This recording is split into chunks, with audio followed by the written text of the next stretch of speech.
Hello and good evening. Welcome to another Arsenal Analysed show. This time we have a huge fixture to preview on the channel. Arsenal versus Manchester City, first versus second. Huge implications for the season. And I'm joined by three fantastic guests as we look to discuss all the most important talking points in this upcoming fixture. So let's introduce guest number one. And for those regulars, he'll need no introduction. Neil, how are we doing, my friend? Well, as you know, not that great. A little bit under the weather, but I'm glad to be here regardless, Jake. Thanks for having me on. Always a pleasure. And co-host of the channel, Keith. It's been a little while since we've done anything together, mostly on my part. But how are you doing this evening? I thought it was mostly on my part, actually. Yeah, I'm good. Too kind, mate. Yeah, all good. Busy with work, and literally terrified about Wednesday night's game. But we'll get into that very short. We will indeed. But I'm a pleasure to share the screen with you all this evening. So I think it should be a good laugh. So yeah, be good. As always, it should be. And we have a debutante on the channel, Fran. How are we doing this evening? Oh, she's on mute. Mate, that's a terrible start. Gosh. I'm really excited to come on and chat with you guys. Super excited. And I wanted to say, Keith, I think your hair is really cool. Just start off on a good footing. It's got cool hair. Good.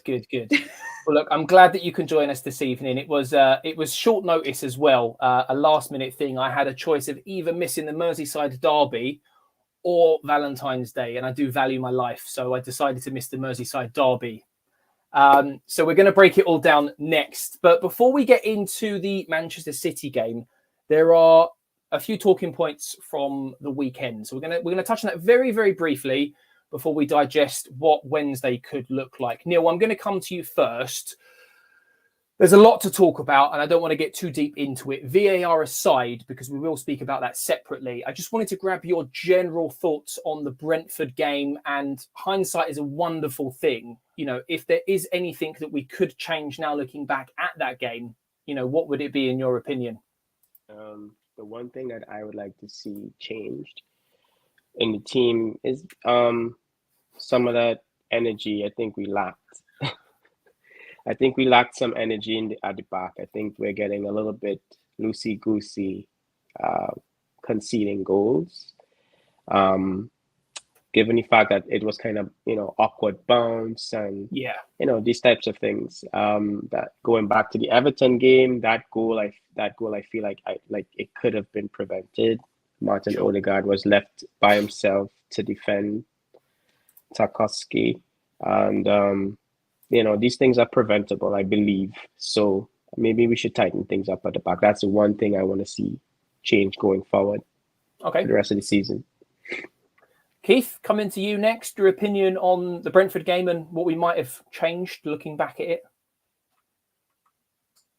Unmute yourself. Oh man, where do we begin? It's felt a little bit, and this is probably fallout from the Everton game. We all knew that was going to be tough with Sean Dyche being what he is, and it's his first game at Everton, away to Everton. It was like the perfect storm for them, really. Yeah. And the thing that struck me was previously when we're transitioning from defence to attack and breaking through the lines, it's felt almost instinctive. The players have been doing it in a relaxed way. And I know that everyone knows their roles, but it felt a little bit, especially against Everton, that there was too much thought. It was almost like the nerves were kicking in and they were overthinking before doing what they needed to do.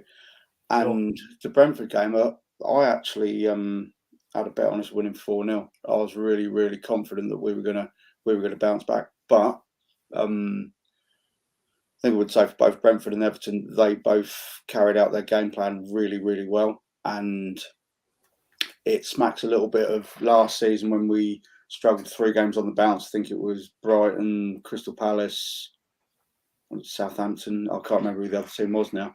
And we've kind of lost our way a little bit. But I think Wednesday night's game is the perfect game for us to bounce back, because I don't see Man City playing the same game plan that these other two teams have done.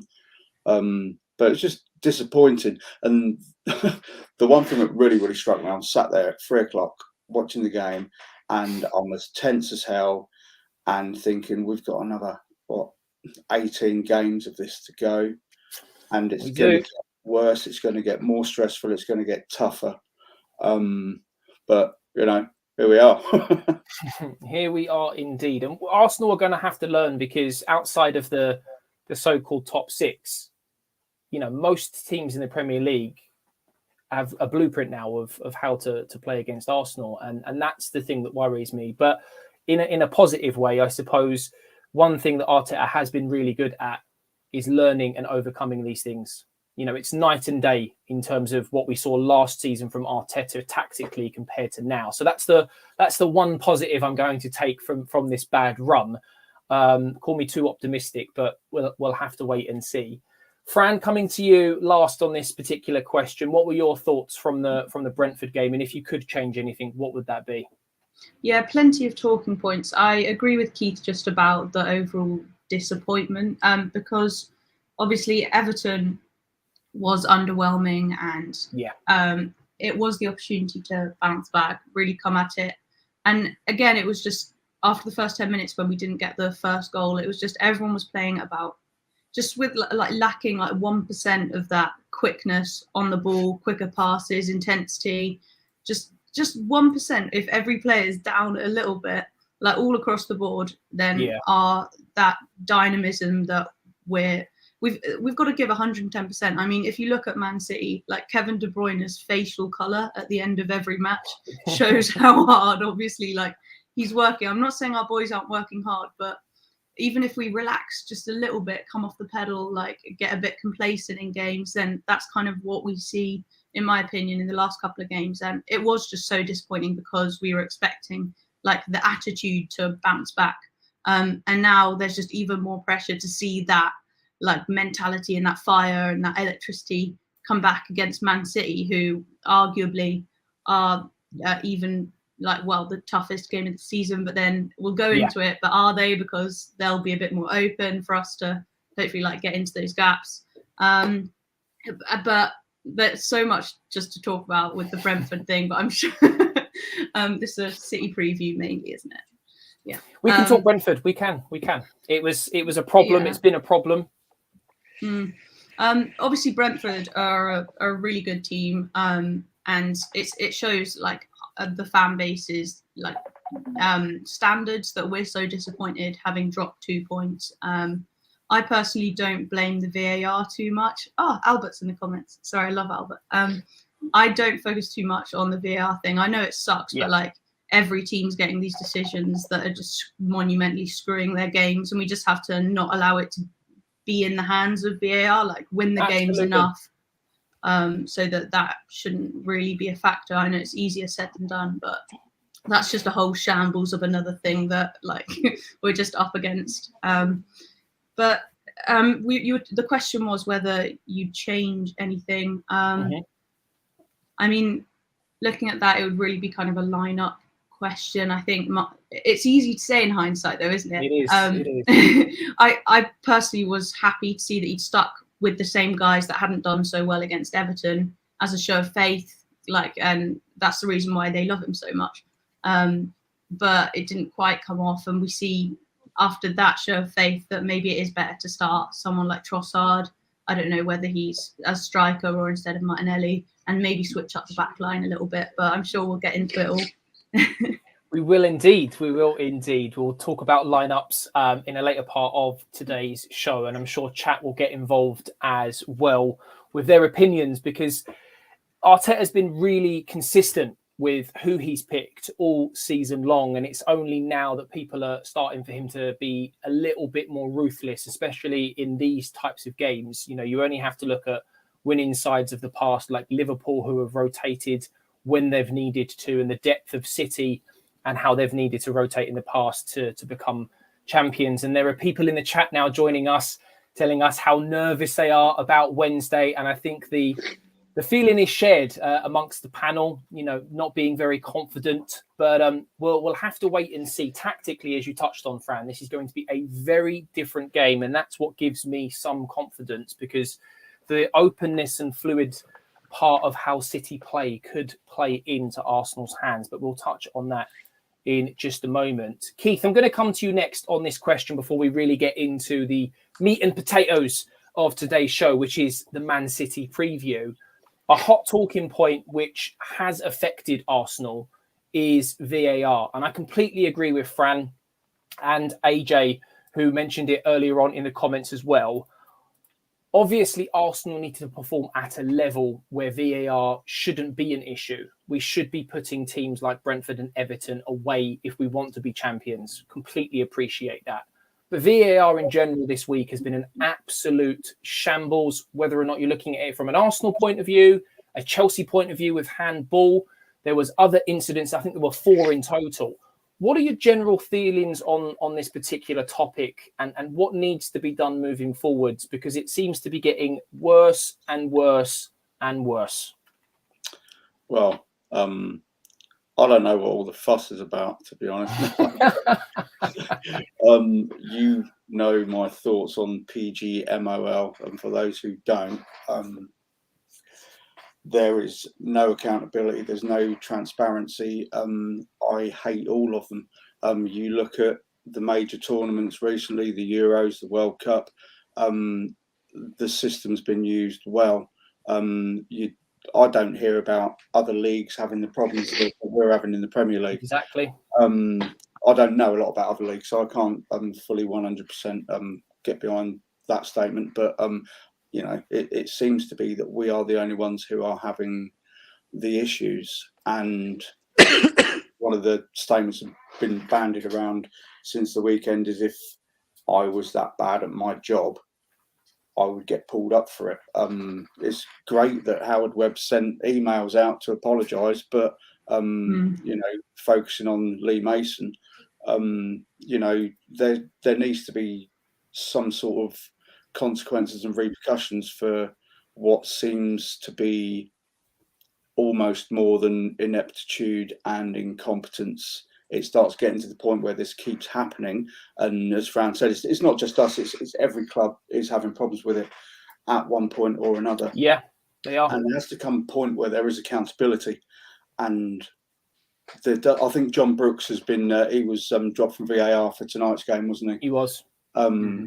But that's the first time I've heard of that happening, where anyone's actually been pulled up. Whether it's the difference with Howard Webb taking over from Mike Riley, I don't know. But there needs to be an external organisation validating what they're doing, and that doesn't seem to be happening at the moment. But there's serious problems with it, and I felt when it first came in, it was too open to corruption, and it seems like that's the case. If someone's got an agenda that they want pushing through, it's very easy for that to happen. I thought it would be a case where if the referee wasn't sure about something, he could ask for backup, but now he's constantly being overruled, whether he's right or wrong. And we've all seen it. If the ref goes over to the screen, the chances are his mind is going to be changed. There's been very few occasions where he's actually stood by what he said no, I'm going to stick with that. So I've got huge issues with it. Yeah, you'd like to think that in this type of scenario, with how bad it's gotten, comparing it to other leagues, as you rightly pointed out, that the only way is up. But we've said this before, and it seems to have still got worse. So I don't want to jinx things by saying anything like that at all, because we'll no doubt be surprised yet again with just how bad it can get. Now, I don't want to spend too long on this subject, as we are looking at a Man City preview. Neil, any last thoughts to kind of wrap up what Keith said before going to Fran? A few things. I see a few comments saying, you know, we should be putting teams like Brentford and Everton to bed and stuff. But the thing about it is, Brentford, we put them to bed. The higher ups didn't allow it to end that way because they gave them a goal that should not have happened. we need to understand we're not going to be playing pretty every single game. We're going to win ugly, and we need to learn to win ugly and accept those wins as well. Big teams like Real Madrid and Bayern Munich and those teams of the world, they do it. They have to pull out and grind out a 1-0 win or a 2-1 win, just edging it. So, I think we need to appreciate the fact that there are days that we will play ugly, even at a very low teams. And those bottom of the table teams are the worst teams to play because they are fighting tooth and nail to stay in the league. So they're going to come with everything, So I don't want to spend too much time on it, but that's what I think, man. I think we need to lay off the guys a little bit. We have to play ugly sometimes and win ugly. Absolutely spot on. It was brought to our attention, I think, a little bit earlier in the chat. There are a few people that agree with what you're saying in the sense that, we can't use VAR as an excuse. There are going to be teams like this in the league. Unfortunately, we only have to look back at how poorly we performed against teams like Burnley in the past, for example, playing very, very similar football. Fran, any final thoughts on the whole VAR madness that we consistently see in the Premier League? Yeah, just enough is enough, really. And I think as an entire Premier League fan base, regardless of whether it goes for our club, against our club, we've really got to make our voices heard and just, this is not okay. Regardless if it's for or against your club. And just force them to change if they ever will. It's like we need a VAR on the VAR team. It's ridiculous. They've got to sort it out. They have. And Chippy Boy here does bring up a point. I know he's sort of speaking to Albert in the chat, but what chance do we have when officials are quite literally forgetting to do their job? You have to ask the question.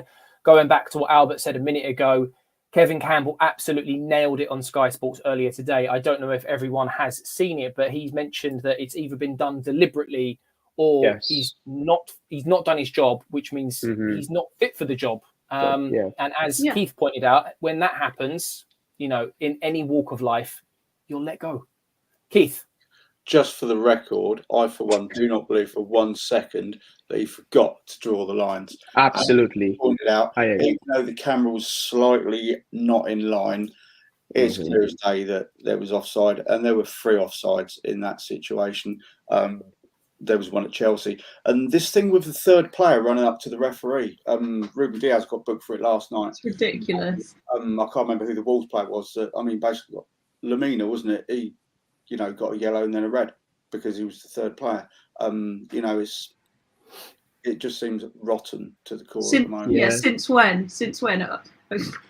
They're making up rules as they go, as Ruben said. Albert points out here, why is football in the PL the worst with technology? It just gets, how can you have the so-called best league in the world with the worst officials, the worst technology, the worst use of its technology, so on and so forth? Fran, come in. Yeah, no, that's the thing. It's the same insert derogatory word here that were screwing up before VAR, now running the VAR. So how do we expect anything to change? We need a complete overhaul of the staff, or give them a yearly driving test. We could go on about it for hours. It's just, we all agree it's completely unacceptable. It is completely unacceptable, and I can't wait. We'll do a celebratory stream the day it changes, I think. We'll spend at least an hour celebrating and talking about it, no doubt. But we need transparency. Yeah, anyway, we just need to know what's going on. We need to know what the plan is. We need to know how they're going to change things, what they're doing to change these things. But there doesn't seem to be any light at all with this. Neil, you look like you were about to say something. Eh? I want to know what they're going to do about that decision. I want to know if they're going to give us those 2 points and retreat that. Like, come on, man. Like, he came out and he said it. It shouldn't have been a goal. We're getting a phone call. 0-1 full time. Yeah, we're like Fran said, we're getting a phone call, and it's like the situation earlier in the season where Martinelli's goal was disallowed against Manchester United. And a few months later, when they reviewed all of the VAR decisions that were overturned and which ones were supposedly wrong, that was one of them that was pointed out. I think it was one of 4 or 6 decisions, and it was just like, oh yeah, we're sorry, we'll look to improve, we'll look to do better. So it'll probably be a similar scenario in a few months. There'll be some sort of review, and we'll just be told a load of old rubbish. Yeah, I mean, clubs are fined by the refs and stuff. Like, fine the individual refs. Like, if you're going to do anything, like, start there. Like, just some kind of repercussions.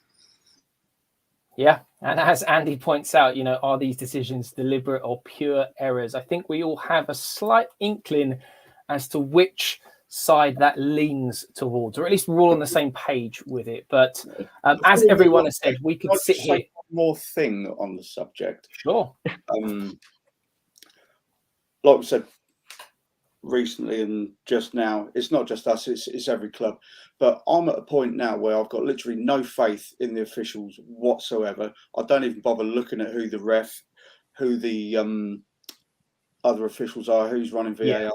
I've got no faith in them whatsoever. And every time we score a goal, I don't know about you lot, I'm just nervous. I'm just waiting for VAR check. I kind of hold my breath, expecting that it's going to be a poor decision.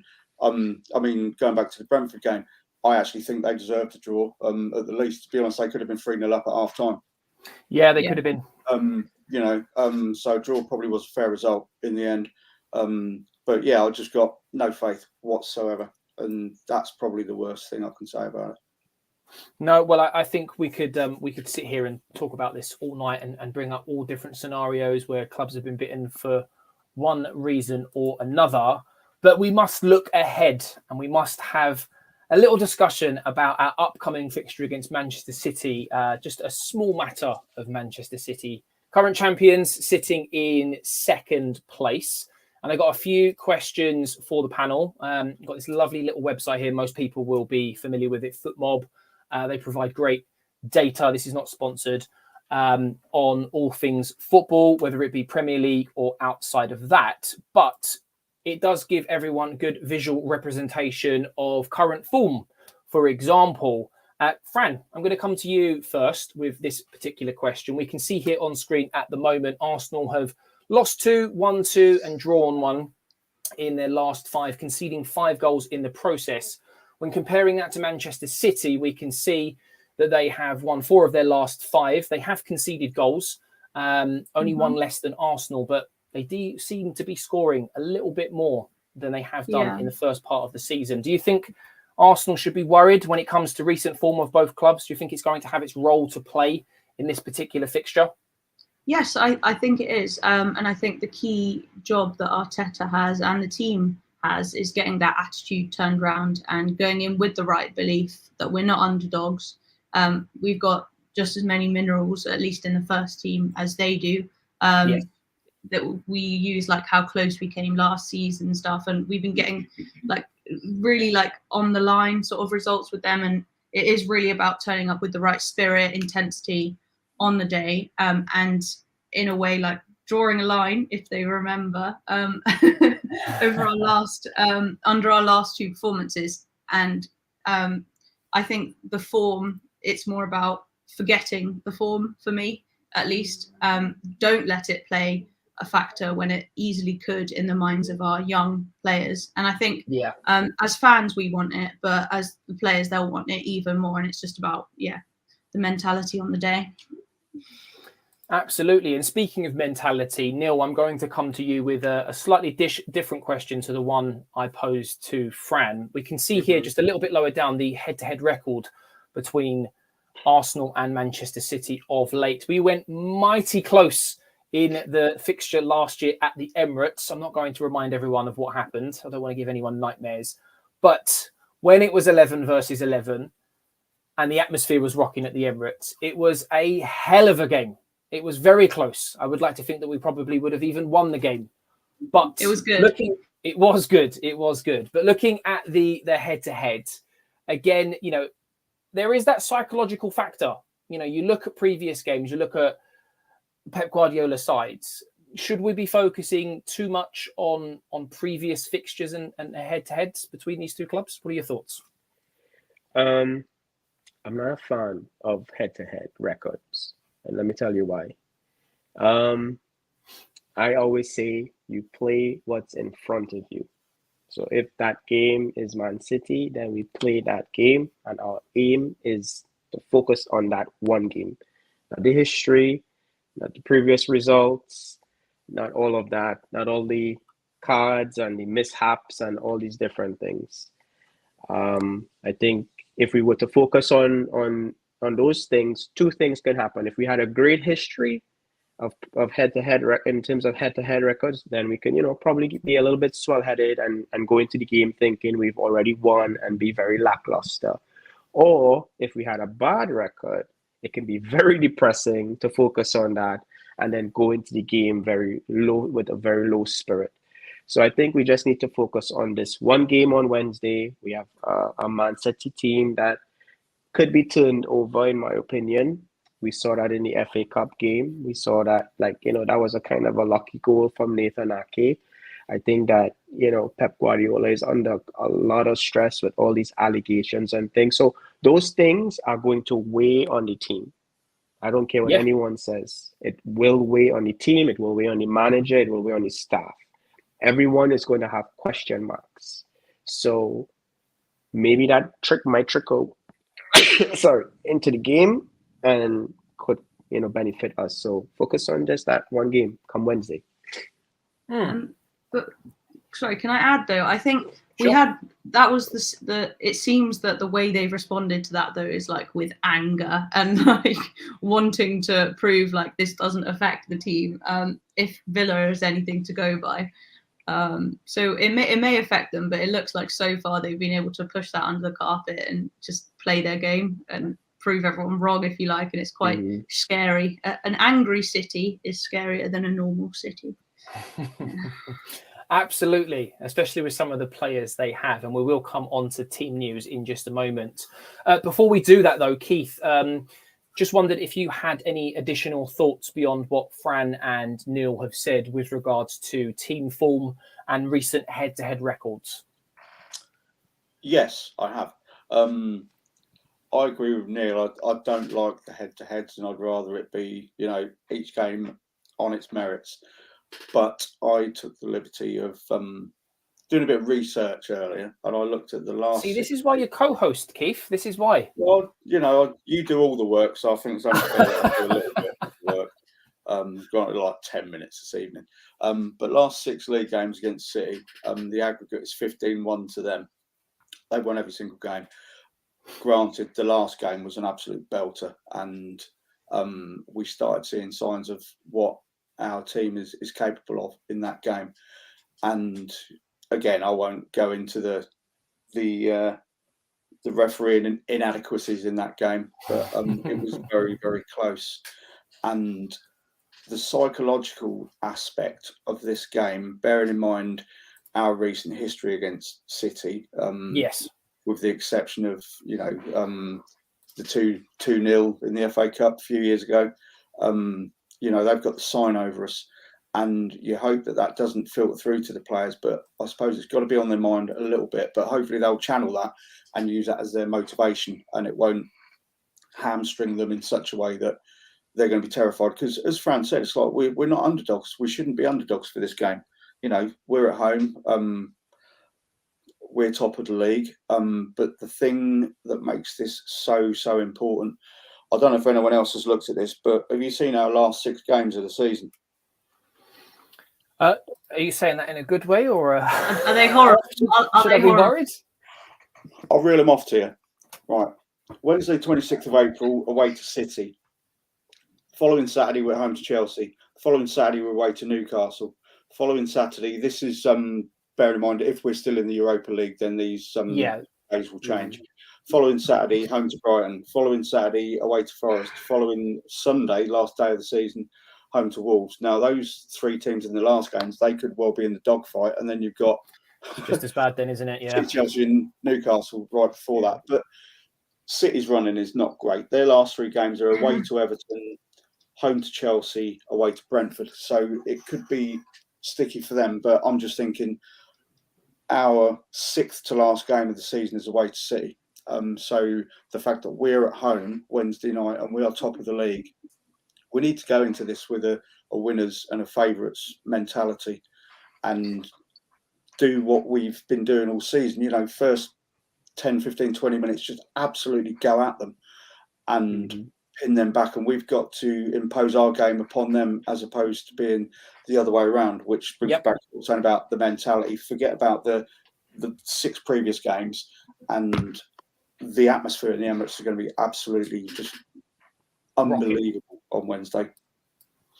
I completely agree. And you mentioned something there just a moment ago about the tactical battle, which will no doubt unfold between these huge, or potentially the 2 best tacticians in the Premier League this season. But before I pose that question to the panel, quick comment coming in here from Billy, offering his opinions on the show. So for anyone who is interested, there is now Arsenal Analysed Discord for every subscriber or member to join. It is down in the description below. And that is where shows like this are organised and where a community is being built. So if you are interested in coming on for a preview show to talk all things Arsenal, join the Discord below and you will have your opportunity as and when. And Neil, you look like you're coming in with a comment there, my friend. I was actually going to, just add to what Keith is saying. I think now, until the remainder of the season, or as much as we can, we need to have our previous invincible players come in and be a part of training and be a part of the coaching staff and talk to these players and talk to them what to expect, because they were there back then. It might have been different, but they could, lend some kind of experience to these young players and say, listen, you guys have to do certain things, have a certain mindset, carry yourself a certain way. When you're going into these games, you have to go in with a certain mentality. They probably know this already, but coming from those type of players or previous players, it's going to be taken, with such great enthusiasm, I believe. If we really want to push for that title, it's going to take everything. It is. It's great experience for this young team as well. They need to feel pressure if they want to make this a consistent thing year in, year out. Fran?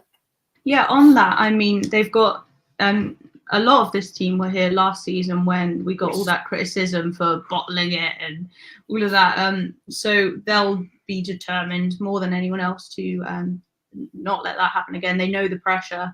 And that was just the top 4 last time. But I was going to add, right, so, looking at the head-to-head thing, it's just a quick one. So I was just laughing because I'm at my sister's and she's trying to crouch behind. But anyway, so we used to play on the same team in quite high-level competitive hockey, and we were only young. It was primary school stuff. And there was this one team, we'd never beaten them yet, and our best games were playing against them because we had that, we were just young, but we had this and the coach didn't even tell us. We were speaking to each other saying, we've never beaten these guys. This is the time.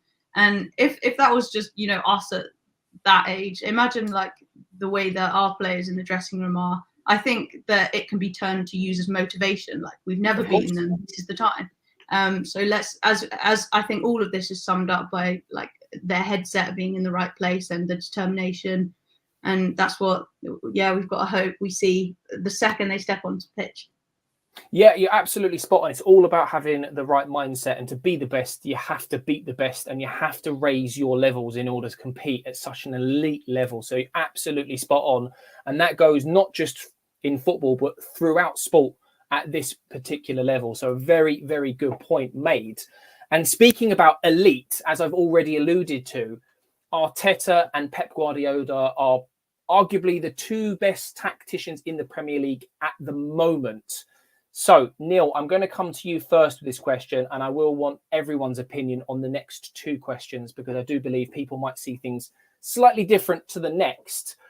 But tactically, this game should be different compared to what we've faced in the last couple of games. We've faced that low block. It's been very difficult for Arsenal to get around it for one reason or another. But this game should be much more fluid, much more open.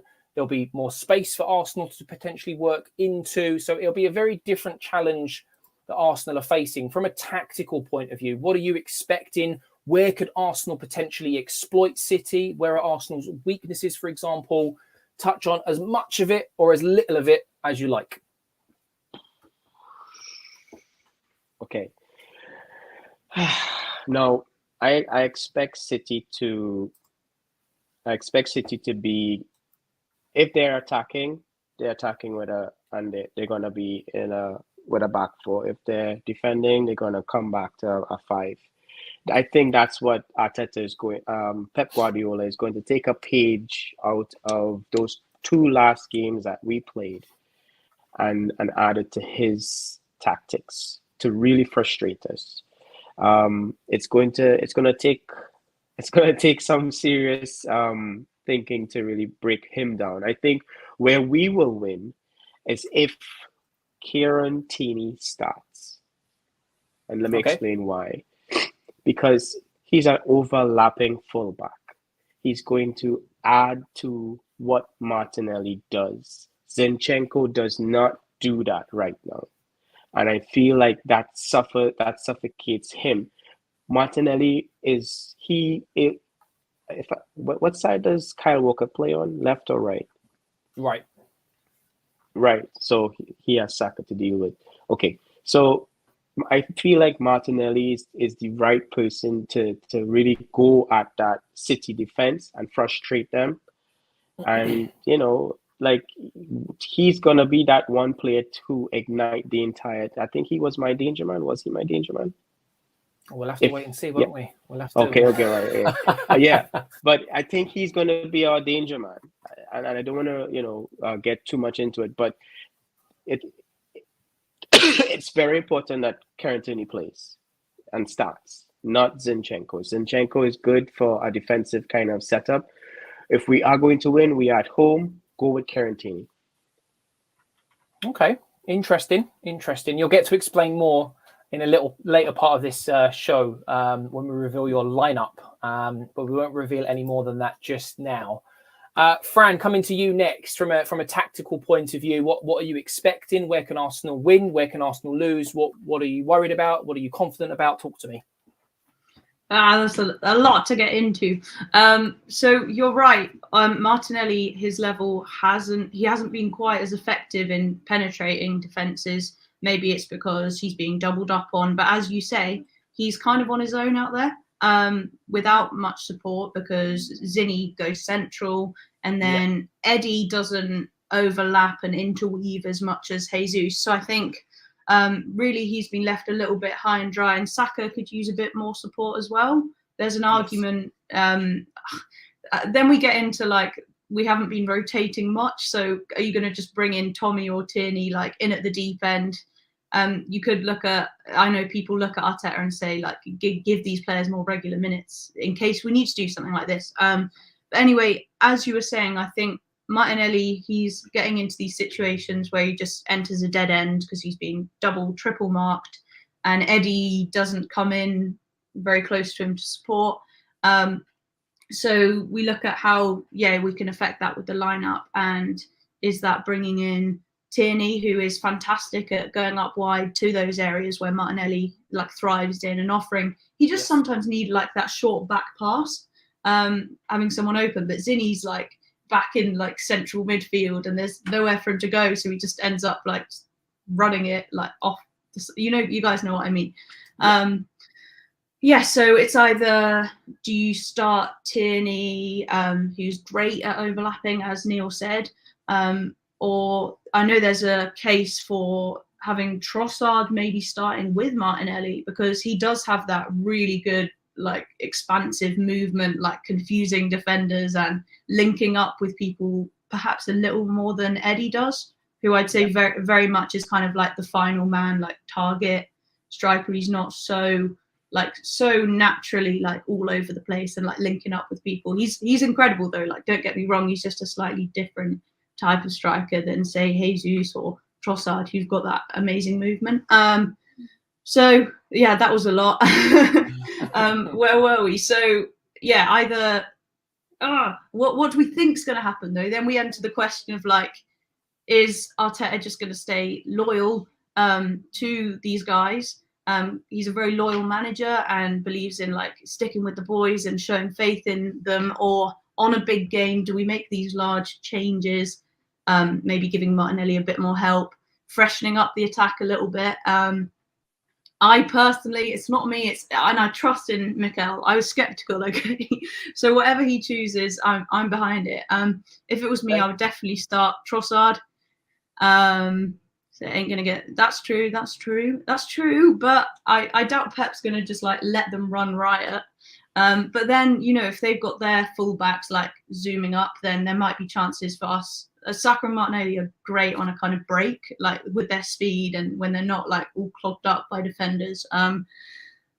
Oh, there's so much. Like this is why it's such an exciting game, you know. Like, will it? What?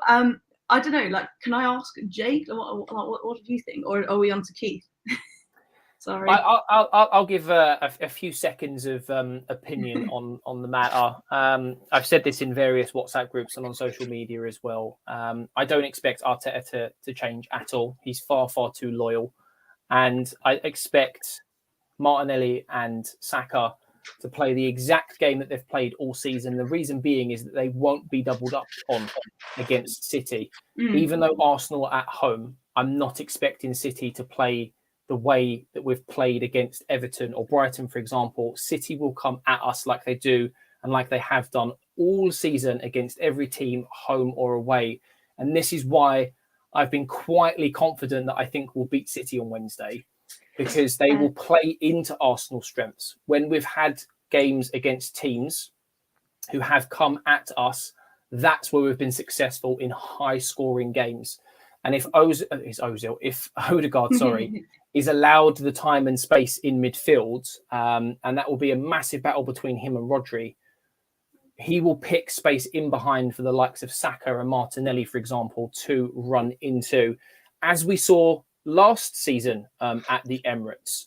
So without going into it too much, that's just my kind of 50p's worth on the scenario. And Keith seems to have picked up a little friend along the way.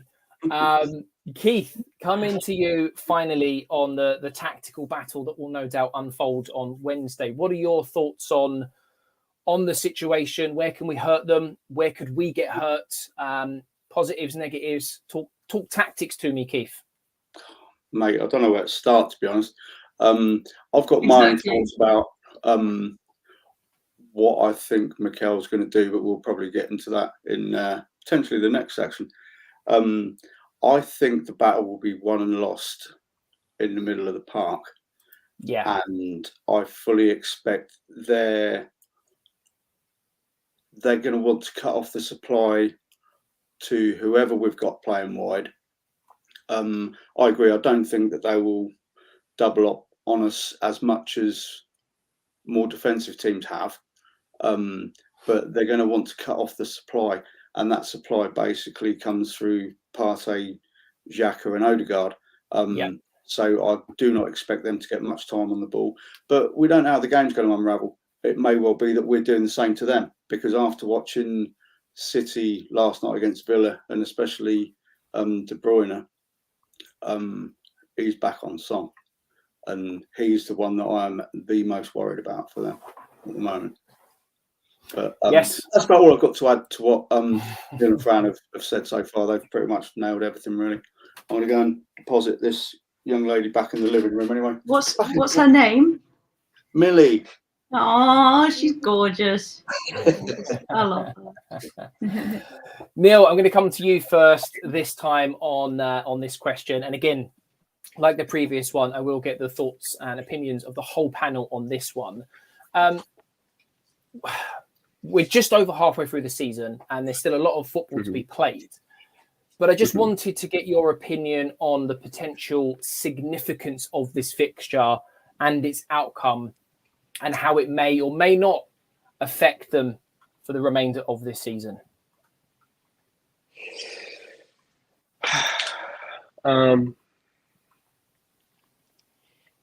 It bears quite a bit of a significance in the sense that I feel as if God forbid City were to walk away with 3 points, that is going to give them enough wind in their sails to, kind of extend the gap and maybe go 6 points, 9 points. And it could also have the effect on us that it could cause a trickle effect and, we pick up a bag of L's on the road.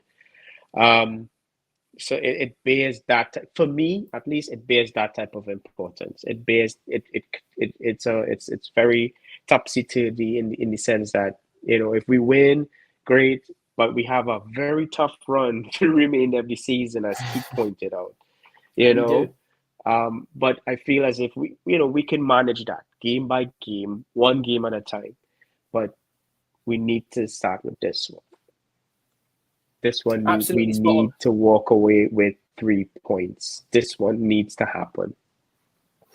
Yes, it could create a snowball effect for one of the teams potentially. Yes. Yeah. Whilst I'm quietly confident that Arsenal will win on Wednesday, I think it's more important that Arsenal just don't lose in the grand scheme of things, because we keep that gap between both clubs and we still have a game in hand. However, as you rightly point out, Neil, if one of the teams were to win, it could create that snowball effect. And we all know too well how good City are at this point of the season, the business end of the season, and they always seem to put a bit of a run together. So we need to stop them in their tracks potentially. Keith, what are your thoughts on the significance of this fixture and its outcome and how it may impact the remainder of the season for both clubs? I think this could potentially be the pivotal game of the season. I can't even begin to say how important this game is. Before we played Everton, it was entirely feasible that if we beat City, we could be 11 points clear. Now, if we were to lose, we're second. And you see some of the media outlets, TalkSport, Sky Sports, and especially my old mate Gary Neville, just the other night, just banging on that if we lose, they go above us, even though we've still got the game in hand. It's huge. It's absolutely massive. It's literally a cup final, as far as I'm concerned. And as Neil rightly said, you've got your trickle effect, snowball effect. It could go one of two ways. If we win, then we extend the lead a bit more, and then if we win our game in hand, then we're back, to having a very healthy lead. But if we don't, then it's an entirely different kettle of fish. And as everyone keeps reminding us, City know how to put that run in. Win 10 games on the bounce. Whether they've got that in them this season, because let's face it, they've not been the same side. They seem to be getting back into form, yeah, it's huge. Just huge. The comments. Our old mate Chippy Boy has absolutely hit a nail on the head there. Let them worry about us. Like I said before, we're top of the league. It's at our house. Let them worry about us. Yeah, it is a very, very good comment, because Arsenal's of the past have had to adapt to the way they play when facing the so-called bigger sides, and it's nice to be in this driving seat, if you will, where teams do have to maybe look at things tactically and adapt to our style of football. So it's nice to see things that have changed. And finally, before we move into team news and predictions to end tonight's show, Fran, what are your thoughts on the significance of this fixture? I cannot stress, as you guys said, how important this fixture is. I'm so nervous, but also fascinated. See the lineups. I partially hope for, I don't know if you guys have heard about like the Pep Galaxy brain moments. So that's when he just feels like a tactical, like weird move because he's overthinking things. Like he's done it in the Champions League a couple of times. So maybe the pressure will get to Pep as well. Like he looks like a man under pressure. But it's just massive, as you guys have said. I won't even be able to sleep till then. I'm so nervous. I echo exactly what you guys have said. I'm even just thinking about it, I'm too nervous to even speak on it. So go on, you tell us, Jake. What do you think? How important is it?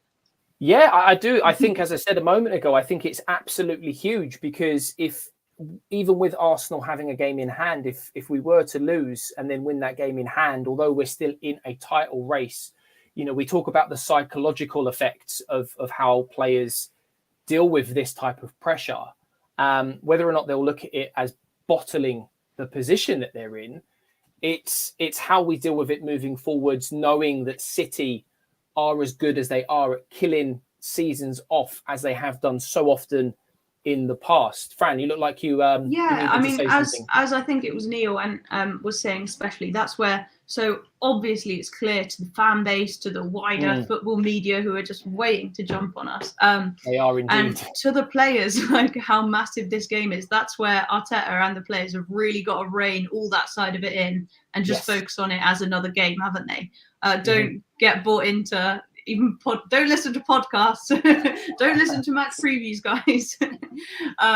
They just need to, one day at a time, keep it chill, keep it focused, keep it tactical, keep it calm. Let us panic about the repercussions should we win or lose. Absolutely, yes. We don't want to overthink it. Definitely not. Definitely not. So we are moving into the final part of today's live show, and I'm shamelessly going to ask everyone to go ahead and like the show so that others can hopefully tuck in at a later part of the evening or maybe tomorrow before the City game kicks off. So do go ahead and hit that like button if you have enjoyed the show so far. Subscribe if you're new around here. And my lovely panel have got their own social media pages and YouTube channels, which I will let them all explain to you at the end of today's show. The details are all down in the description below, so don't forget to go and check them out. But as I said, they will tell you all about their own stuff in a little later on in the show. But moving on to team news, Billy in the chat actually already pointed out that Erling Haaland may potentially be injured for this particular fixture. This doesn't have to be a crazy in-depth sort of question-answer situation. But coming to you first, Neil, with regards to team news, injury, suspensions, you name it, any sort of concerns or positives there for you for Arsenal or City? Listen, that guy is not injured. Do not buy it. Leave it right there. Okay. Even if he broke his leg, it's gonna heal. It's Erling Haaland, man. Like that guy is completely different. I expect him to start. I expect John Stones to be the only injured player for City. In terms of us, I really, really, really wish that Reece Nelson did not get injured. He was on a bit of form, and I think that he would have been able to add to our team dynamic. But in terms of team news, you're talking about who do I expect to start? No, just from the injuries, any sort of concerns or positives from who is and isn't injured. Really, we'll get into the lineups in just a moment. But Fran, coming to you next. Any concerns or positives there from that injury list for either team? No, I just wanted to say that I love Neil. You make such good points. Like I'd totally forgotten about, but Reece Nelson. Like, yeah, he was in great form. So I was just enjoying listening. Okay. So Haaland again. I don't buy it. It's Pep, isn't it? It would be great if he didn't play, but someone in the chat said that if he doesn't play, we know that they can survive without a striker, and it will just mean there's threats from more dimensions. So, it's, between a rock and a hard place, really. Injuries, we are really missing Jesus, but there's not much we can do about it. Emile Smith-Rowe won't be back. El Neni, it's, kind of the same situation that we've been in. Not much to say about it, really. No real kind of new sort of concerns that we need to be worried about coming into this fixture as such. Yeah, a few people have speculated that Partey might still be having an issue with his rib thing, or like there's just rumours, circling around that a few of our players aren't like 100% fully fit. But it's just speculation, really, isn't it? And It is. I'm sure. I think Arteta may have a press conference tomorrow, and like Guardiola, I'm sure he won't give too much away to give Pep a tactical edge in any way, shape, or form. But yeah, the two players that you mentioned there in Jesus and Emile Smith-Rowe, we could have really done with them in the last two games because their movement and dribbling ability is absolutely exceptional. They will be very much missed in this City game. And then to finish up, Keith, any final thoughts on injury news before I come to you with the final quickfire question before we get into predictions? Firstly, I would like to say I agree 100% with Fran when she said that she likes listening to Neil talk. I like listening to Neil talk. He's got the best voice anywhere on any social media platform. Honestly. It's great, isn't it? It's like his voice is like if caramel had a sound with chocolate. Oh my God. That's what it would be. It's like the slow, like leisurely way as well. I think it just makes you like go, oh, I'm listening now. And then Jake hit me with like, what do you think? I was like, no. Yeah, no, I get that as well every time. You're gonna have to bring out the audio version of OnlyFans, I think, Neil. Just your voice talking about football. I'd subscribe. What was the question again, Jake? I can't even remember. Yes, we've digressed. Injury concerns or positives from either side, I think. Right. Something along those lines, anyway. Erling Haaland, I'm not buying that at all. He will be playing. Seen with Harry Kane so many times, every time we play them lot. But the thing is, if he's not playing, I don't know if I'm more concerned about him playing or Julian Alvarez playing, because Alvarez is very mobile. And I remember that geezer in Florida was the first one that put us onto Alvarez this time last year, or maybe a little bit earlier, when we were looking at potential transfer targets. And Alvarez has not had a bad year, has he, all things considered? Oh, he's not had a proper run in that team either. And that's the scary thing. You know, if he was to put a string of 10, 15 games together. Yeah. He's almost like Gabriel Jesus for them a couple of years ago, where he wasn't getting many like a younger version. Yeah, and either of them is dangerous. But yeah, I'm not buying Erling Haaland. He was just. I read a report earlier, and apparently Guardiola spoke to the team doctors, and they said, we're 3-0 up as a precaution. Take him off. I'm virtually certain he'll be playing. From our point of view, I really miss ESR. You all know my feelings about the boy, and. I don't think he'll probably have much of an impact this season. He's been so unfortunate with injuries last 12 to 18 months. So he's one that I really miss, and I think we're missing. Yeah. I think he's a natural successor to Xhaka, as potentially as a box-to-box player. I know he's spent a lot of time on the wing, but I think box-to-box, his impact could be massive over the next 5 to 6 years, I suppose. But other than that, no, we're pretty much as we were. Like I said, the big Norwegian lad will be playing as far as I'm concerned. So, yeah, no change. Speaking of big Norwegian lads, Keith, it's coming straight back to you on this one. Not that you're a big Norwegian lad. I'm assuming this is one of the names. One of the names that you're going to bring up. I probably should have clarified that first. Key players. That's for another show. Yeah, that's a different show. That's with Neil. Three players, at least 3 players that you're worried about. 3 key players that you're worried about from this City side. De Bruyne, first and foremost. It was weird because him and Ruben Diaz weren't getting selected.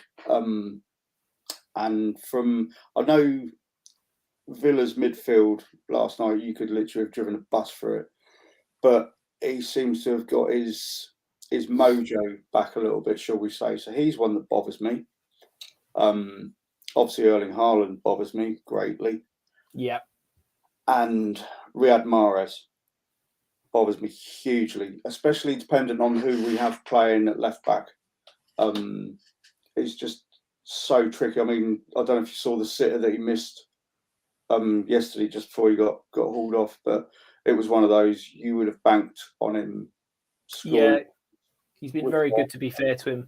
And I think someone even mentioned in the comments earlier, I can't remember who it was now, so apologies, but someone mentioned that Tomiyasu was used earlier on in the season to deal with Salah cutting on his left foot, and suggested that Tomiyasu could play at left back for the same reason, because we know that's exactly what Mahrez will be looking to do on Wednesday. Fran, coming to you next. Who are the 3 players that you're worried about from City, and why?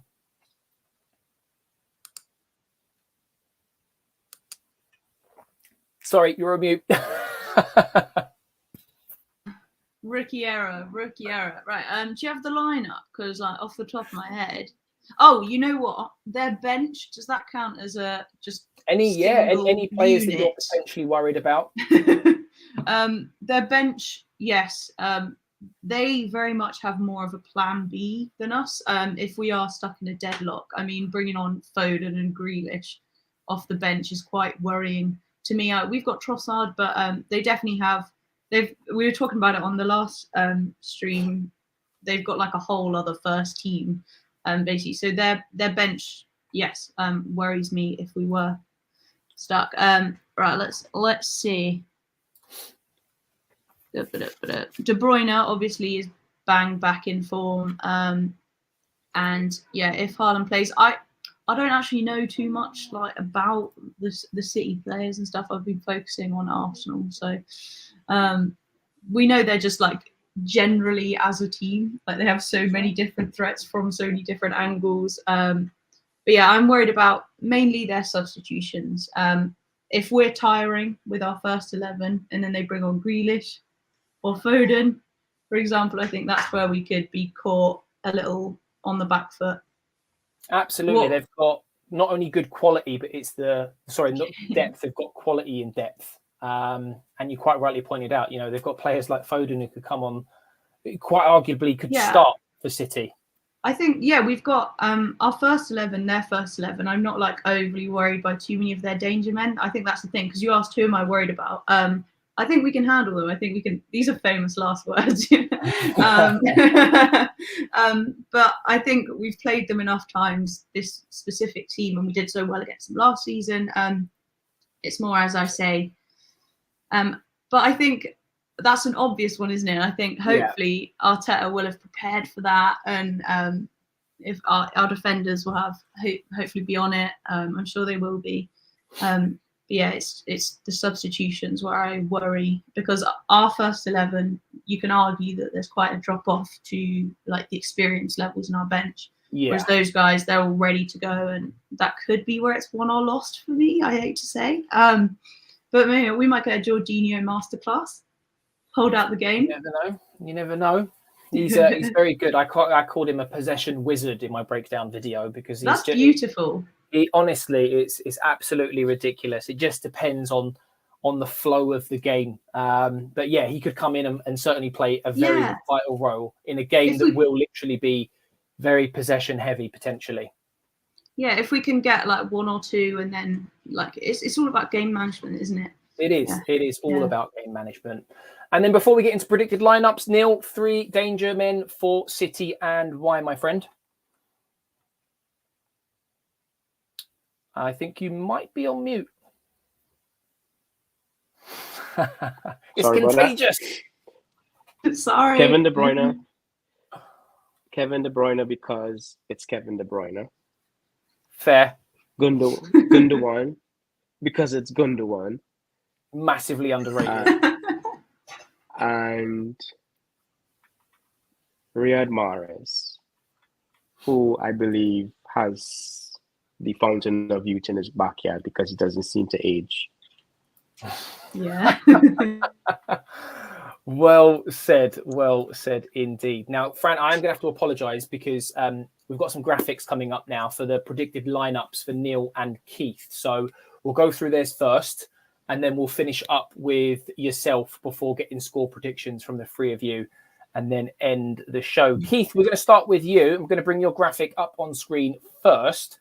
Please talk me through your lineup, and then tell me why you've selected said gentleman as your danger man. I'm probably going to get lynched for this one.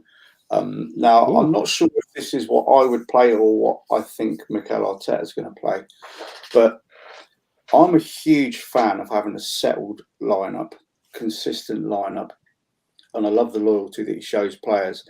I remember when Gabby Martinelli first came back in the team, I think it was when he scored coming off the bench against Newcastle last season, and he's been ever present ever since.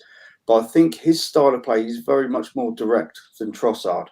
Yeah. And maybe it's time just to mix things up just a little bit.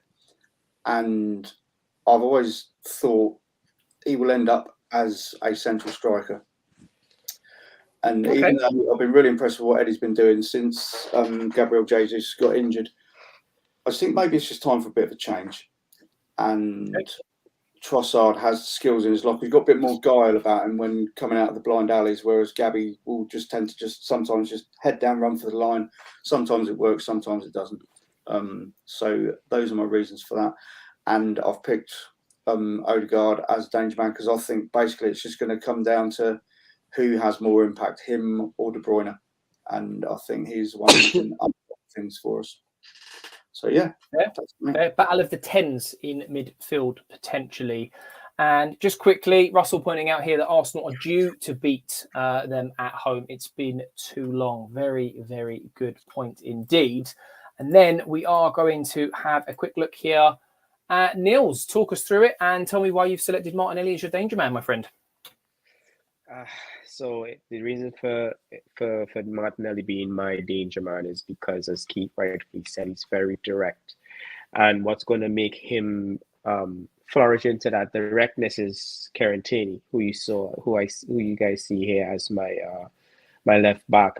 Because he has that overlap in his game, and Martinelli is missing that right now. In addition to missing Jesus, and they have that interlocking play, but he misses that overlap in fullback currently, and I think that's going to add to his game, and it's going to be crucial that he's firing on all cylinders for this game come Wednesday, and for that reason, he's my danger man.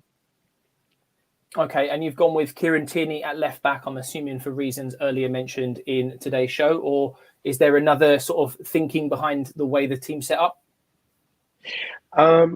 Just one more thing, and it just actually hit is because we lack that that final ball in the box. I feel like we've missed that in the last couple of games.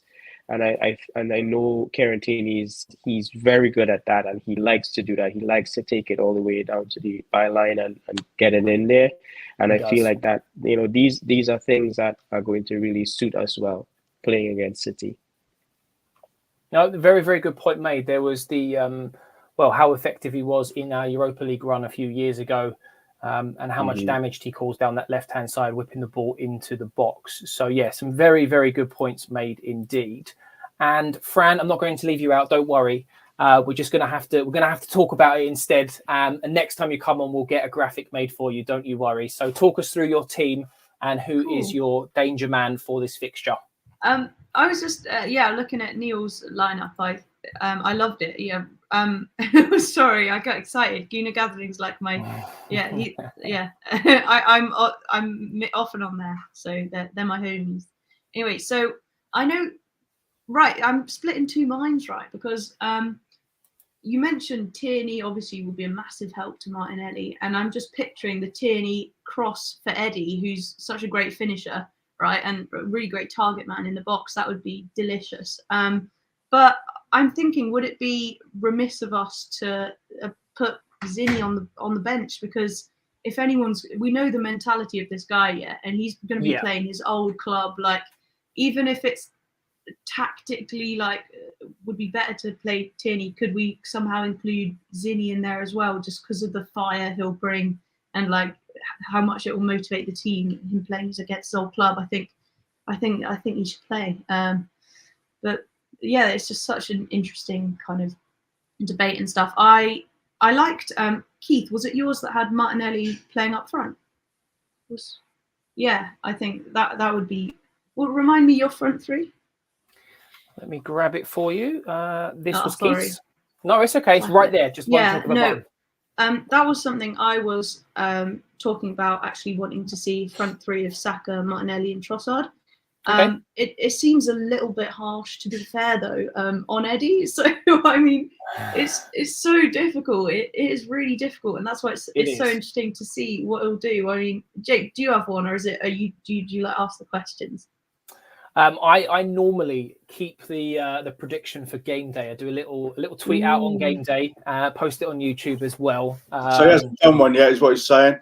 I've been lazy. It's so hard. I want everyone to play. There's so many different dynamics in the team that would be great or would not be so good. And Yeah. To be fair, if I was pushed for an answer, I would expect Arteta to name an unchanged side because he is just so faithful in who he picks. And whilst I do agree with the comments that have been made in the chat and what Keith has done with his lineup, and again what Neil has said with regards to Kieran Tierney, it's not so much of I don't rate those players.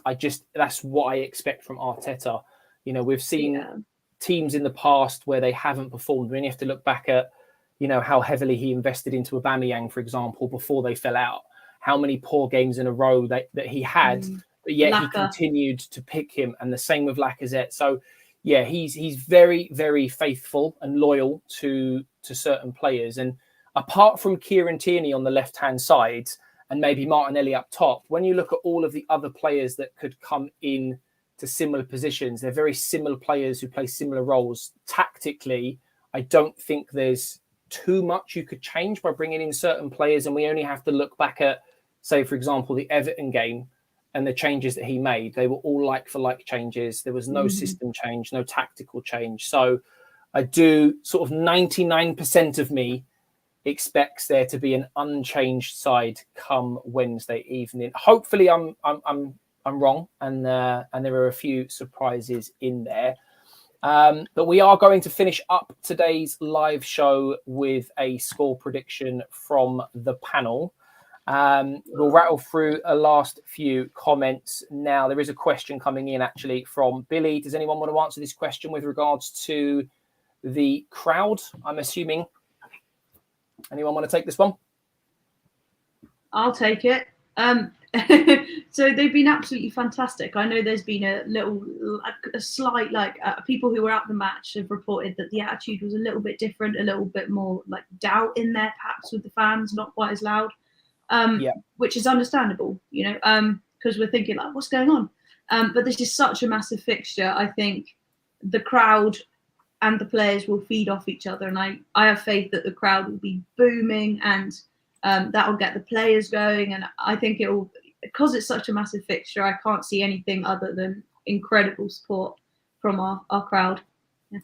Well answered. So a few seconds for you lot to think about your score predictions. And before you're pushed for an answer, I just wanted to say a massive thank you to everyone who has joined us in the chat tonight.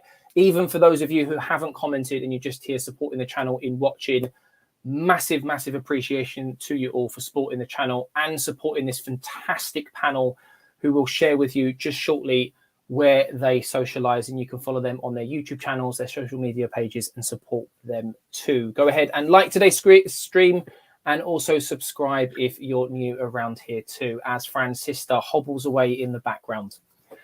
Neil, coming to you first. Your score prediction for Arsenal versus Manchester City. I want a score prediction and I want one goal scorer from you.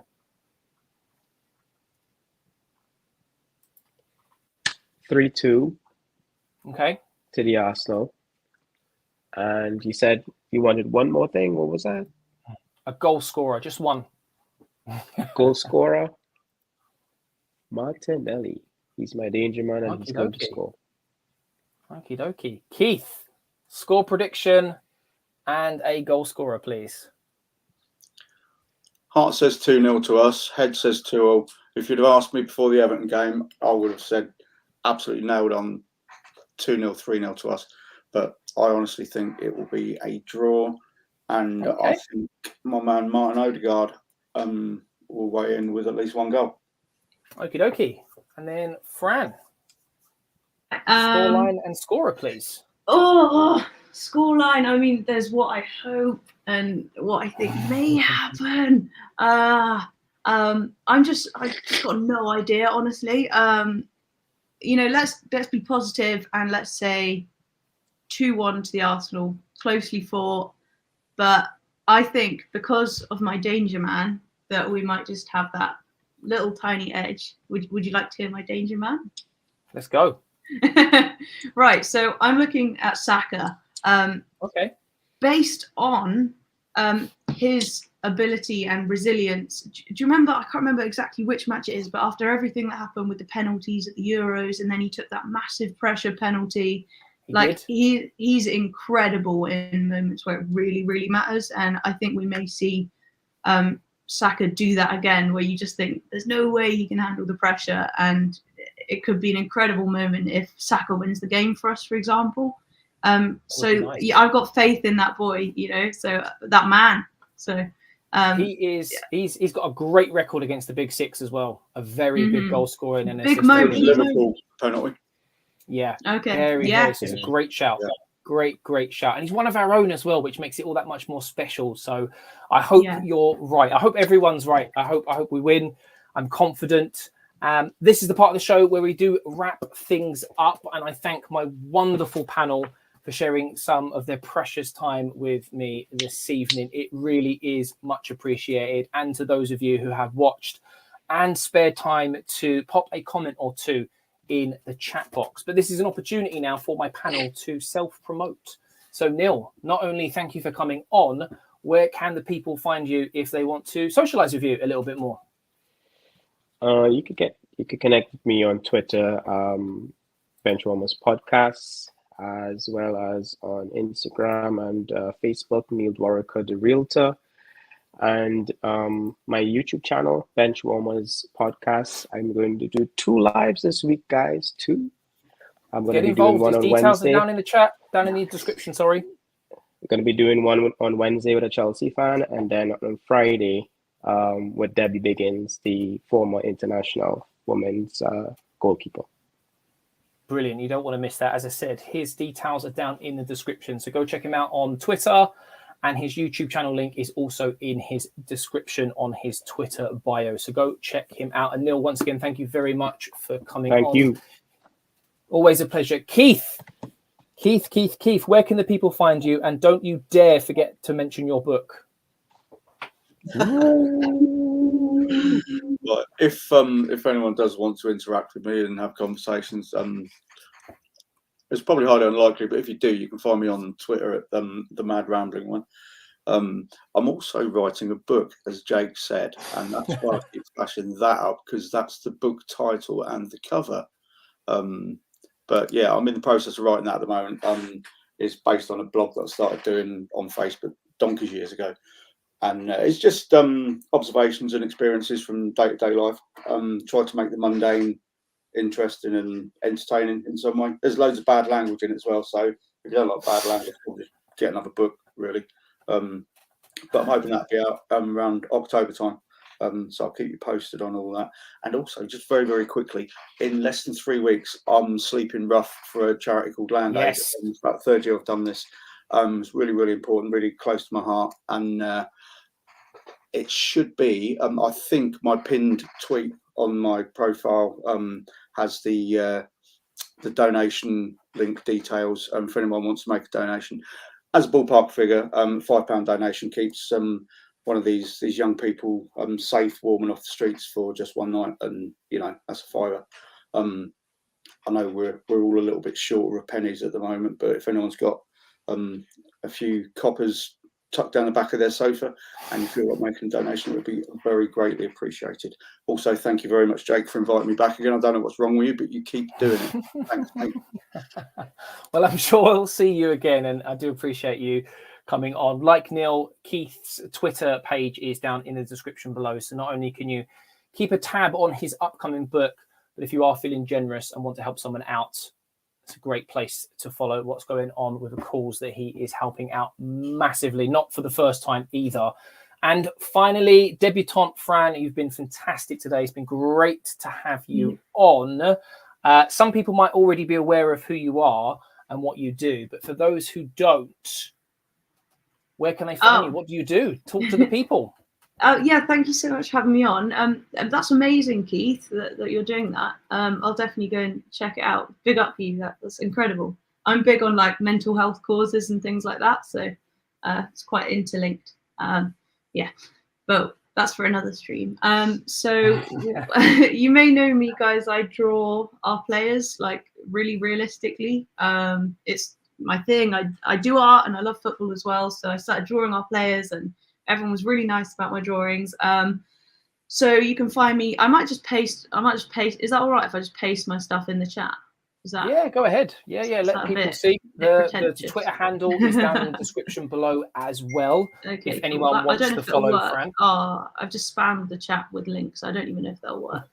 But so my Twitter is at Sini Sketches. I do like time lapses of our players and stuff, and then I do my YouTube and my website is Goal Art. So it's like football and art combined. And I've got one of my hoodies on. Wait, I'll show you. Since we're doing a cheeky plug.